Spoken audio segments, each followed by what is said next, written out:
Well, here we go again. Eight weeks into Romans. My hunch is if you've stuck with us all 8 weeks, you've said, I never intended to spend 8 weeks in Rome. But here we are, and we're right at the heart of Paul's movement from a description of justification by faith, from a conception, an idea, and a doctrine to where now it's a personal experience. Chapter 6 that we dealt with last week was Paul's refuting the objection that justification by faith simply gave permissions for persons to stay in the way of sin, in the way of judgment, in the way of death, because you could do anything you wanted to do because grace was continually going to be available. He refuted that in no uncertain terms.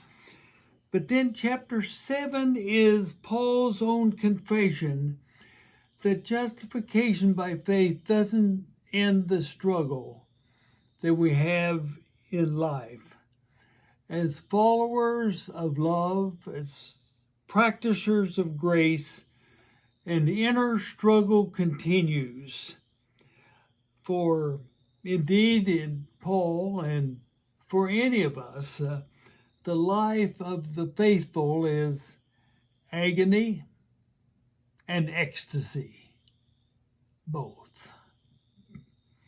Now, as I worked on this chapter and this presentation, I took a pause from Romans and reread Dietrich Bonhoeffer's The Cost of Discipleship. A very influential book written by Dietrich Bonhoeffer, who was a Lutheran pastor in a very posh seminary faculty assignment in New York City, who decided to return to Germany and become a part of the resistance movement to Nazism, the Holocaust, and Adolf Hitler. He returned and was ordered to be put to death just a few days before that prison camp was liberated. That's Dietrich Bonhoeffer, and in 1937, 8 years before he was put to death, he wrote the book, The Cost of Discipleship. I cannot underestimate the influence of this book in the ministry of Protestant and Roman Catholic efforts to be in mission in the world. Bonhoeffer's book was one of the most influential.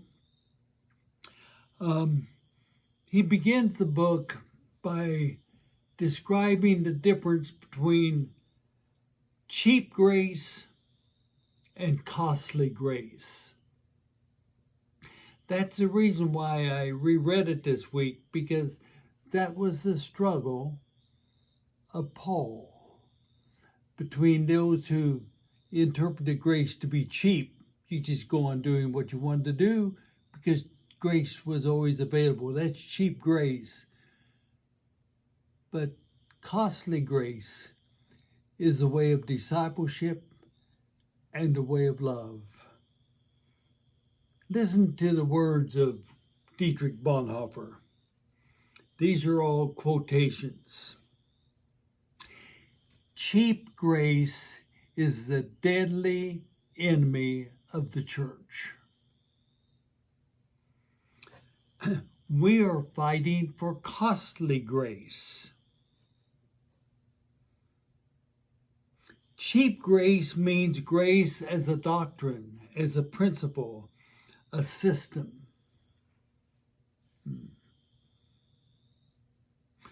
Cheap grace means forgiveness of sins as a general truth. Cheap grace is the love of God taught as a conception of God.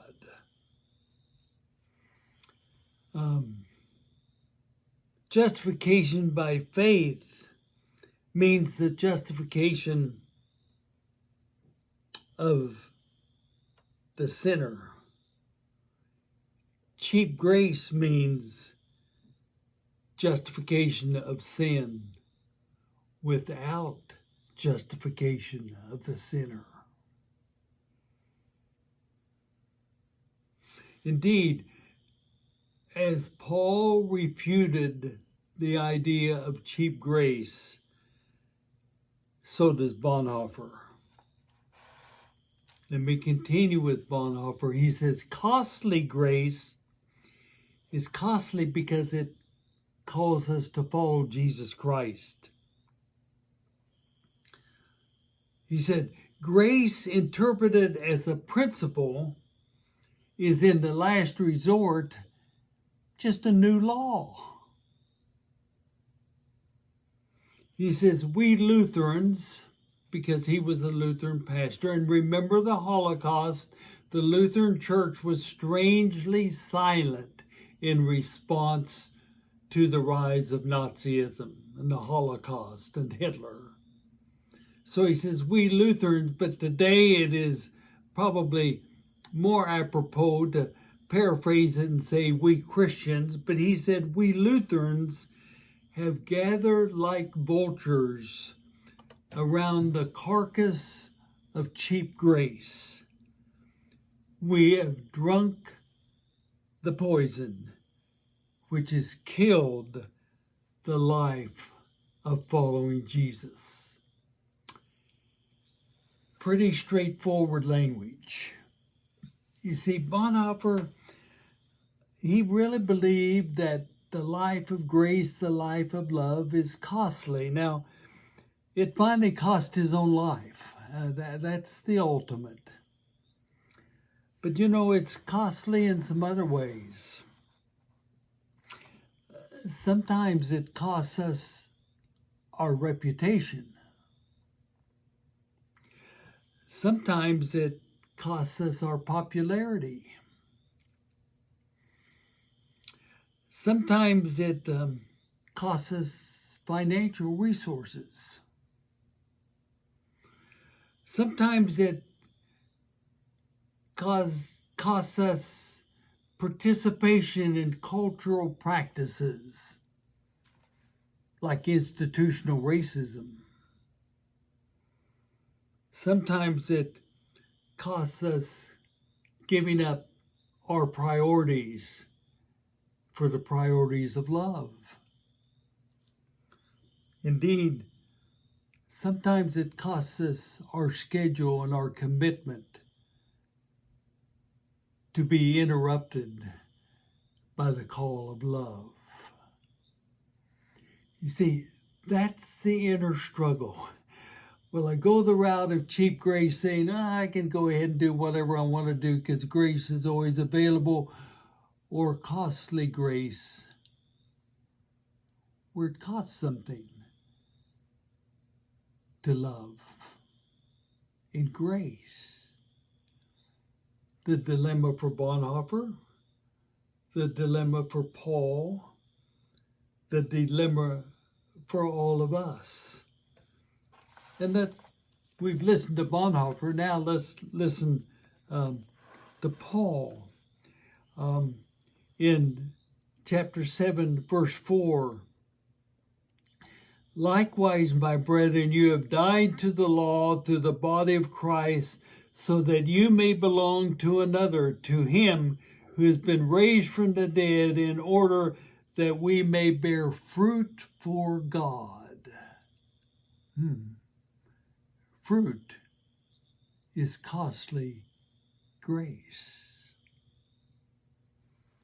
Or just 2 verses later in chapter 7, verse 6, but now we are discharged from the law, dead to that which held us captive, so that we serve not only no longer under the old written code, but in the new life of the Spirit.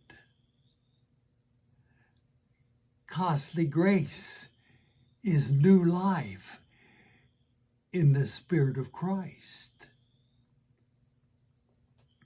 Indeed, Paul then describes his own dilemma in chapter 7, verses 15 to 18.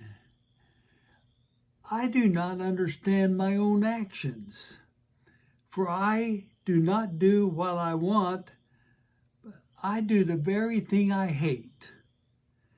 Now, if I do what I do not want, I agree that the law is good, so then it is no longer I that do it, but sin which dwells within me. For I know that nothing good dwells within me, that is in my flesh. I can will what is right, but I can't do it. See the inner struggle that Paul describes, the battle of the soul that continues even for one who is justified by faith. Indeed, the struggle between costly grace and cheap grace is never over. Wesley states the journey is going on to perfection, going on to wholeness, where you really got it together, but never achieving it because the inner struggle continues. I want to conclude this week with a story. I've told before, some of you have heard it. In 1996, I received an invitation, a call to go to the Philippines and to preside at their conference where bishops are elected. It was quite a privilege. The bishop there was a dear friend of mine, Emmy Nakpil, that went to the same seminary that I did, and we crossed paths there first. And I stayed a week later because I knew the impact that Emmy Nakpil's leadership had meant in the Philippines. And I spent a Monday morning with a woman who was a pastor in the barrio, where the poorest of the poor lived outside of Manila. Now, her congregation in the barrio had grown from ground zero, nothing, to hundreds of people would gather. And they gathered in a space where the homeless slept. And when she was going to have a service, they would clear the area to have church. I asked her a lot, learned a lot, what an influence she had in my life. But I asked her about her day. In simplest terms, she described how at the beginning of every day she prayed the Lord's Prayer. I thought that's a good idea. I've done that ever since. She then listed all the things in her mind and in her life that she was either called upon or knew that she had to do that day. She then listed them in order of what she wanted to do, what would be the most significant, meaningful for her, and the number might be 10 or 20. She showed me the list for that day. Call on certain person, see certain person, do something. And I don't know, there's a long list you jotted on a sheet of paper. And then she listed them in order of what she wanted to do, what would be significant for her. Then she began her day by doing what was last on the list, and then worked her way up from the bottom to the top. I asked why. why do you start at the bottom of the list? And her answer is so clear to me today, many years later. She said, I don't want to argue with God all day. In other words, she knew that what she wanted to do, what was most significant, meaningful for her, probably was not the way of love. And what was on the bottom of the list that she sort of pulled back from wanting to do, just maybe was the call in her life, in our terms today, of costly grace. She didn't want to argue with God all day. So she chose the life of costly grace. That's what it's all about. That's the daily struggle of discipleship. That's living by grace, not the law. This is what Paul describes as newness of life. Choosing to be a disciple of love rather than a slave to hearing and proclaiming the way of the law. Oh, there's so much to think about in all of this, but maybe the following 4 questions might help us on our way. First, Jesus was more critical of hypocrites than anyone else. Those who heard and proclaimed the law but did not do the law. The pretenders. Who are the ecclesiastical pretenders of our day? Those who cherish cheap grace. Secondly, how do you cope with the inner struggle of doing what we hate rather than what the love demands? Thirdly, have you had experience of arguing with what love is calling you to do all day, all month, all year? And when love finally prevails, what's the consequence? And finally,